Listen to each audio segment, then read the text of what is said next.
नमस्कार बच्चों। Class 6 geography का चैप्टर 3 हम लोग शुरू करेंगे, मोशन ऑफ द अर्थ। इससे पहले हम लोग ग्लोब, लैटिट्यूड, लॉन्गिट्यूड इन सारी चीज़ों को पढ़ चुके हैं, तो मोशन ऑफ द अर्थ को समझने में काफ़ी आसानी होगी आपको। तो जैसा कि आप जानते हैं कि अर्थ जो है वो दो तरह का मोशन करता है, एक रोटेशन और दूसरा रिवोल्यूशन। तो रोटेशन क्या है? तो रोटेशन का मतलब होता है कि अर्थ का एक ऐसा मूवमेंट जो वो अपने एक्सिस पे ही करता हो। यानी कि ये अर्थ है और ये इसका एक्सिस है, ये नॉर्थ पोल, ये साउथ पोल, और जब ये इस पे रोटेट करता है वेस्ट टू ईस्ट, तो इस मोशन को हम लोग रोटेशन कहते हैं। वहीं दूसरी तरफ जब ये मूवमेंट सन के चारों ओर होता है, ये हो गया आपका सन और ये अर्थ के हो गए ऑर्बिट, और यहाँ पे है आपका अर्थ, और ये जब मूवमेंट होता है तो ये जो मूवमेंट अर्थ के चारों ओर हो रहा है इस ऑर्बिट पे, तो इस ऑर्बिट पे मूवमेंट को हम लोग रिवोल्यूशन कहते हैं। तो आशा है कि दोनों चीज़ आपको अच्छे से समझ में आ गई होगी। Rotation means a movement in which earth moves on its axis. Revolution means the movement of the earth around the sun in a fixed path or its axis or orbit is called revolution. अब ये जो revolution होता है, यानी कि अर्थ का जो एक इमेजिनरी पाथ है, तो इस इमेजिनरी पाथ पे मूवमेंट के दौरान the axis of the earth which is an imaginary line make an angle of 66.5 degree with orbital plane. यानी जिस ऑर्बिट पे ये घूमता है उस प्लेन पे, उस घूमने के दौरान जो उसकी स्थिति है, उस स्थिति को अगर बेस मान लिया जाए तो अर्थ का आप देखेंगे कि झुकाव जो है वो 66.5 डिग्री का है। अब यहाँ पे आप इसको मान लीजिए ये, तो ये आप देखेंगे ये बाहर से जो ये झुकाव है ये 66.5 डिग्री का है, और यहाँ पे देखेंगे तो ये है 23.5। कहता है the plane found by the orbit is known as the orbital plane. यानी ऑर्बिट के कारण जो प्लेन बनता है, ऑर्बिट को बेस लेकर जो आप प्लेन मानते हैं वो ऑर्बिटल प्लेन कहलाता है।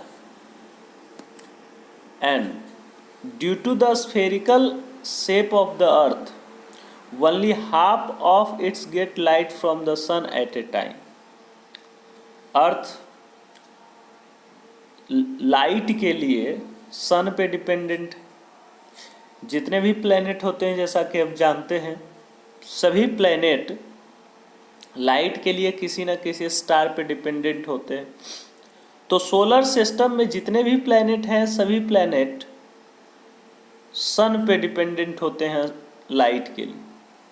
लेकिन अर्थ जो खुद एक प्लैनेट है, इसका शेप स्फेरिकल होने के कारण ये होल सरफेस पे, यानी अर्थ के पूरे भाग पे एक साथ लाइट नहीं पड़ता है। तो the portion facing the sun experience day while the other half from the sun experience night. अब इस पिक्चर से आपको क्लियर हो रहा होगा कि जो पोर्शन आपको सन के तरफ दिख रहा है, ये पोर्शन आपको सन की तरफ दिख रहा है, तो यहाँ पे लाइट आप देखते हैं डायरेक्ट जा रहा है, तो ये वाला लाइट, ये वाला जो एरिया है वो लाइटेड है, लेकिन वही जो सन के तरफ नहीं है वो एरिया आपका डार्क है। यानी कि ये एरिया नाइट का टाइम फेस कर रहा है और ये वाला एरिया आपका डे का टाइम फेस कर रहा है। तो अब हम देखते हैं कि the circle that divides day from night on the globe is called the circle of illumination.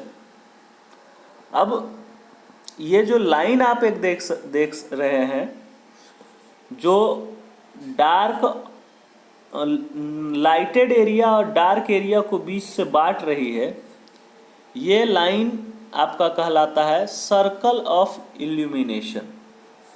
याद रखेंगे, सर्कल ऑफ इल्यूमिनेशन। अभी ऑर्बिटल प्लेन पे हम बात कर रहे थे कि ऑर्बिटल प्लेन पे किस तरीके से इसका झुकाव है, तो उसका देखिए यहाँ पे बना हुआ है। ये आप मान के चलते हैं ये ऑर्बिटल प्लेन है और ये आपका एक्सिस है। तो यहाँ जो एंगल बन रहा है 66.5 डिग्री का बन रहा है, और ये जो इसको कह सकते हैं नॉर्मल है, इससे जो बन रहा है 23.5 का बन रहा है। तो the plane of the earth orbit, ये इसको माना गया the plane of the earth orbit, यहाँ से 66.5 का, और ये जो नॉर्मल है यहाँ से आपका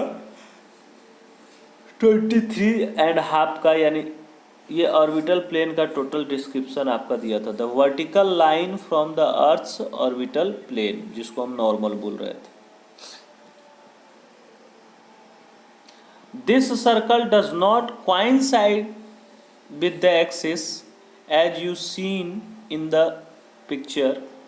The earth takes about 24 hours to complete one rotation and around its axis. अर्थ जो है लगभग 24 घंटा लेता है रोटेशन को कंप्लीट करने में अपने एक्सिस पे। यानी कि जो दिन और रात होता है, और दिन रात दोनों को मिलाकर ये 24 आवर्स में कंप्लीट करते हैं। So the period of rotation is known as earth day. और ये जो रोटेशन का समय है 24 आवर, इसको अर्थ डे कहा जाता है, पृथ्वी का एक दिन कहा जाता है। And this is the daily motion of the earth, ये अर्थ का डेली का मोशन है। So what would happen if the earth did not rotate? Simple सी बात है कि अर्थ यदि रोटेट नहीं करेगा तो क्या होगा। तो एक तरफ अर्थ पे हमेशा दिन ही दिन रहेगा, दूसरी तरफ अर्थ पे हमेशा रात ही रात रहेगा। So this bringing continuous warmth to the region Earth facing the sun would always experience a same condition on a same size, same area. The other half would remain just like the portion of Earth facing the sun would always experience day, and the portion of the Earth facing which does not facing the sun is always darkness and we freezing cold all the time. So life would not have been possible in such extreme situation. और इस तरीके के situation में जीवन संभव नहीं। सबसे पहले आपको पता होना चाहिए कि द एंशिएंट एस्ट्रोनॉमर जो आर्यभट्ट हैं हमारे, काफ़ी फेमस है, बिहार के रहने वाले थे। Aryabhatta had stated that the earth is round and rotates on its own axis. उन्होंने कहा था कि पृथ्वी गोल है और ये अपने धुरी पे, अपने एक्सिस पे घूमता है। Second movement of earth, that is called revolution. In this motion the earth moves around the sun on its orbit. Revolution का जो मोशन है इसमें क्या होता है कि सन के चारों ओर पृथ्वी घूमती है, और इस पृथ्वी के घूमने के दौरान जिस पाथ पे ये घूमती है वो पाथ फिक्स होता है, और उस फिक्स पाथ को ऑर्बिट कहते हैं। इट टेक्स 365 एंड 1/4 डेज, यानी कि about 365 day and 6 hour to revolve around the sun. Sun के चारों ओर घूमने में ये इतना समय लेता है, जो पृथ्वी पर एक साल के 1 ईयर के बराबर माना जाता है। We consider a year as consisting of 365 days only and ignored 6 hour for the sake of the convenience. तो 365 ईयर को हम कंसीडर करते हैं एक साल के रूप में, और 6 आवर को हम लोग अपने सुविधानुसार उसको छोड़ देते हैं, और आगे आने वाले समय में उसको हम ऐड करते हैं। तो होता क्या है कि हर एक 4 साल के बाद 6 आवर ऐड होते होते 24 आवर में बदल जाता है, और 4 साल के बाद इस 1 डे को फरवरी मंथ में हम ऐड कर देते हैं। और यही कारण है कि every 4th year February is of 29 days instead of 28 days. फरवरी हर एक 4 साल के बाद 29 डेज का हो जाता है, 28 दिन के बदले में। और ये जो 4th ईयर होता है वो 366 डेज का हो जाता है, जिसको हम लोग लीप ईयर बोलते हैं। जो नॉर्मल ईयर होता है 365 डेज का, उसको हम लोग ऑर्डिनरी ईयर बोलते हैं। और जो हर एक 4 साल में एक स्पेशल ईयर होता है जहां 366 डेज होते हैं, और फरवरी 29 डेज का होता है, उस ईयर को हम लोग लीप ईयर बोलते हैं। सो आप इसको फाइंड आउट कर सकते हैं, मैथ्स में भी आपने इसको बनाया होगा कि लीप ईयर फाइंड आउट कीजिए, कैसे करेंगे। तो आप जो ईयर आप काउंट करते हैं उस ईयर को 4 से डिवाइड करें। अगर 4 से कम्प्लीटली डिवाइड हो जाता है तो वो एक लीप ईयर कहलाता है, और यदि 4 से कम्प्लीटली डिवाइड नहीं होता है तो वो ये लीप ईयर नहीं होता। अब देखिए इस पिक्चर को पहले गौर से देखिए। ये सन है, और ये सन के चारों ओर अर्थ मूव कर रहा है। तो अर्थ के मूवमेंट में आप देख रहे होंगे कि दो ऐसा समय आ रहा है जिस समय सन और अर्थ की दूरी काफ़ी कम है, और दो ऐसा समय आ रहा है जिसमें सन और अर्थ की दूरी काफ़ी ज़्यादा है। तो जब सन और अर्थ की दूरी ज़्यादा होती है तो उस समय जो सन रेज होता है वो थोड़ा दूर से पहुंचता है। तो इसमें देखिए दिखाया गया है कि एक समर सोलस्टाइस, एक तरफ विंटर सोलस्टाइस। समर सोलस्टाइस 22 दिसंबर को होता है, और विंटर सोलस्टाइस समर सोलस्टाइस हमारे हिसाब से, हम लोगों के हिसाब से देखें तो समर सोलस्टाइस हमारे जो हेमिस्फेयर में है, नॉर्दर्न हेमिस्फेयर में, वो 21 जून को होता है, क्योंकि गर्मी का मौसम हम लोग जून में एक्सपीरियंस करते हैं। और विंटर सोलस्टाइस 22 दिसंबर को होता है। हम लोग जानते हैं कि दिसंबर में हम लोग ठंड का अनुभव करते हैं। वहीं दूसरी तरफ आ जाइए तो एक तरफ दिया हुआ है कि स्प्रिंग यानी इक्विनॉक्स 21 मार्च, और दूसरा ऑटम यानी कि 23 सितंबर। तो ये चीज़ें इसमें दिया हुआ है 21 मार्च और 23 सितंबर। उसके हिसाब से भी हम देख लेते हैं कि 21 मार्च में हमारे तरफ मौसम क्या रहता है। तो 21 मार्च को हम लोग क्या एक्सपीरियंस करेंगे, और उसी तरीके से अगस्त सितंबर जो होता है बरसात के बाद का महीना होता है, तो उसमें हम लोग क्या मौसम फेस करते हैं।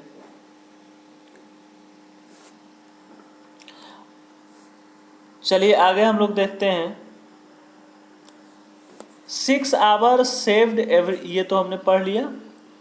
कहता है अब it is clear that the earth moving around the sun, जो अर्थ ये सन के चारों ओर मूव कर रहा है, इसका जो शेप है ये शेप अंडाकार है, यानी कि ओवल है, एलिप्टिकल है।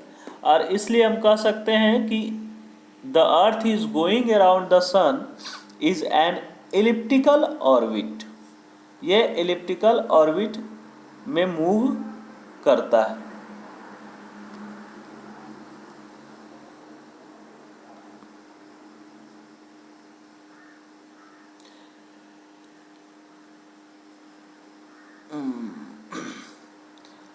Notice that throughout its orbit the earth is inclined in the same direction. अर्थ जो है वो सेम डायरेक्शन में inclined होता है throughout its orbit. A year is usually divided into summer, winter, spring and autumn season. जब वो same तरीके से थ्रू आउट द ईयर वो इंक्लाइंड है, झुका हुआ है, तो इस दौरान क्या होता है कि एक साल में लगभग 4 सीजन इसको एक्सपीरियंस करने को मिलते हैं। एंड सीजन चेंज होता है due to the position of the earth around the sun. Season change होने का कारण क्या है? तो अर्थ का पोजीशन।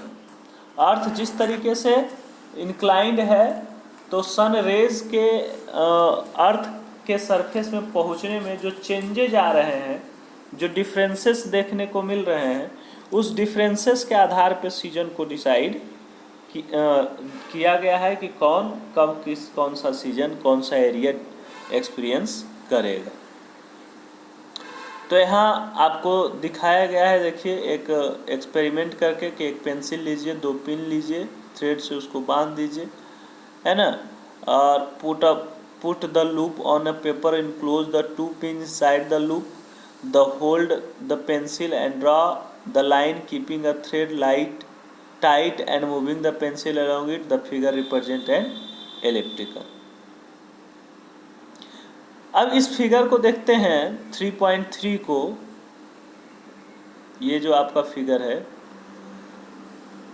इसी फिगर के आधार पे अब हम लोग चलते हैं आगे कि the northern hemisphere is tilted toward the sun. Northern hemisphere जो है 21 जून को सन की ओर झुका हुआ है, इसलिए यहाँ गर्मी का मौसम ज़्यादा है, गर्म ये एक्सपीरियंस करता है, समर सीजन एक्सपीरियंस करता है। So the rays of the sun fall directly on the tropic of cancer. As a result this area received more heat, the area near the pole receive less heat as the rays of the sun slanting. जो area sun की ओर होता है वहाँ ज़्यादा heat होता है, और सन रेज इस समय डायरेक्टली फॉल करता है ट्रॉपिक ऑफ कैंसर पे, तो ट्रॉपिक ऑफ कैंसर का एरिया जो है वो समर सीजन को एक्सपीरियंस करता है। बट जैसे जैसे हम पोल की ओर जाते हैं तो पोल के पास पहुँचते पहुँचते सन का जो लाइट होता है वो थोड़ा तिरछा होता है, स्लैंटिंग होता है, इसलिए जो हमारा पोल का एरिया होता है वहाँ कम हीट पहुँचता है।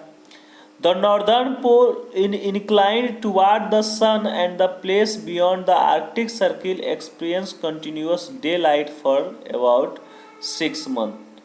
और ये जो नॉर्दर्न पोल है वो इस दौरान लगभग चूँकि इंक्लाइंड है सन की ओर, तो ये through out the 6 month Arctic circle जो है वो डे लाइट को ही एक्सपीरियंस करता है, दिन को ही एक्सपीरियंस करता है, वहाँ कभी अंधेरा होता ही नहीं है 6 मंथ तक लगातार। Since a large portion of the north hemisphere is getting light from the sun, northern hemisphere का एक बड़ा हिस्सा जो है वो सन को एक्सपीरियंस करता है। So it is summer in the region north of the equator, equator का जो नॉर्थ का एरिया है वहाँ समर सीजन एक्सपीरियंस किया जाता है। And the longest day and the shortest night at this place occur in 21 June. तो अब याद रखेंगे, आपको समझ में आ गया होगा कि गर्मी का जो महीना होता है 21 जून में हम लोग लॉन्गेस्ट डे को एक्सपीरियंस करते हैं, और जब दिन लंबा होगा तो रातें काफ़ी छोटी होगी, तो 21 जून को सबसे शॉर्टेस्ट नाइट को हम लोग एक्सपीरियंस करते हैं। So as this time in the southern hemisphere all this condition are reversed, और इसी समय एक्चुअल में अगर सॉदर्न हेमिस्फेयर की ओर जाएं तो ये जस्ट रिवर्स कंडीशन होता है और वहाँ विंटर सीजन होता है।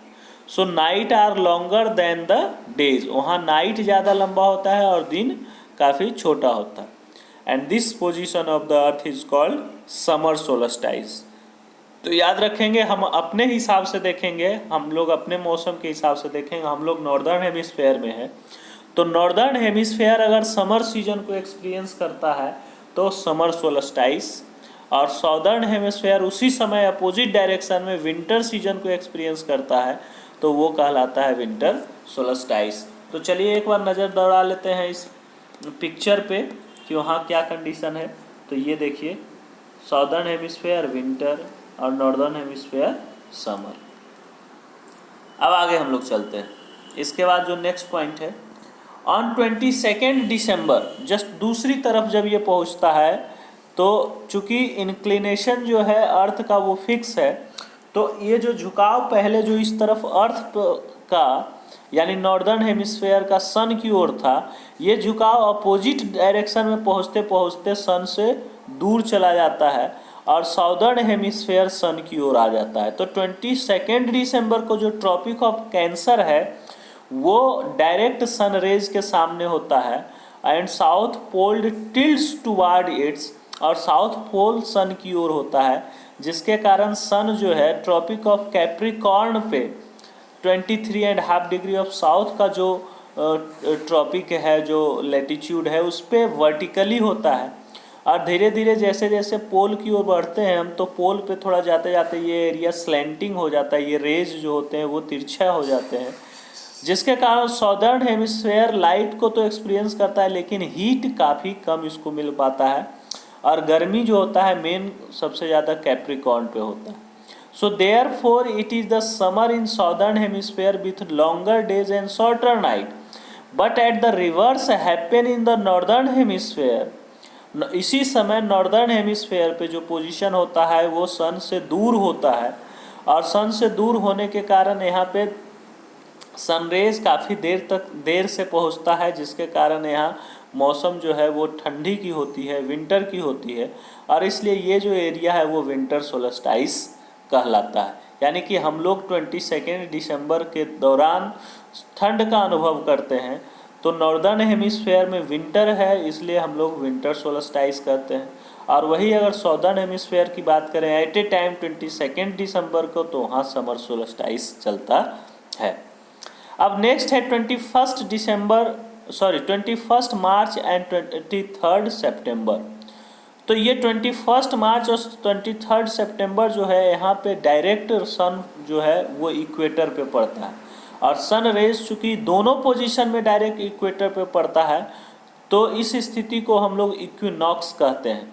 Eight this position neither the pole is tilted toward the sun and so the whole earth experience equal day and night. इस स्थिति में पूरा जो अर्थ होता है इक्वल डे और नाइट को एक्सपीरियंस करता है, and this is called an equinox. तो आप समझ जाइए कि जब दिन और रात दोनों बराबर हो तो उसको इक्विनॉक्स कहा जाता है, और ये स्थिति 21 मार्च और 23 सितंबर को देखने को मिलता है। On 23 September it is autumn season in the northern hemisphere. अब नॉर्दर्न हेमिस्फेयर में ऑटम सीजन होता है 23 सितंबर को, इसलिए इसको ऑटम इक्विनॉक्स कहते हैं। एंड जस्ट अपोजिट उसी समय सॉदर्न हेमिस्फेयर में स्प्रिंग सीजन चलता है। फिर जब ये घूमते घूमते दूसरे डायरेक्शन में आ जाते हैं, दूसरी तरफ चले जाते हैं, तो अपोजिट केस में हम देखते हैं 21 मार्च को ये जो नॉर्दर्न हेमिस्फेयर है वो स्प्रिंग सीजन को एक्सपीरियंस करता है, इसलिए इसको हम स्प्रिंग इक्विनॉक्स कहते हैं। और फिर जस्ट अपोजिट अगर सॉदर्न हेमिस्फेयर की बात करें तो वहाँ ऑटम इक्विनॉक्स एक्सपीरियंस किया जाता है। तो इस तरीके से हमने दो चीज़ें देखी, एक रोटेशन के कारण जो चेंजेज हम देखते हैं पूरे अर्थ पे, और दूसरा रिवॉल्यूशन के कारण जो चेंजेस देखते हैं पूरे अर्थ पे। तो अब आप क्या करेंगे कि पहले नोट्स लिख देंगे। नोट्स में क्या क्या रहेगा आप एक बार पॉइंट आउट कर लीजिए। हम लोग नोट्स में क्या क्या लिखेंगे। सबसे पहले तो क्या करेंगे कि मोशन के बारे में लिखेंगे, व्हाट इज मोशन।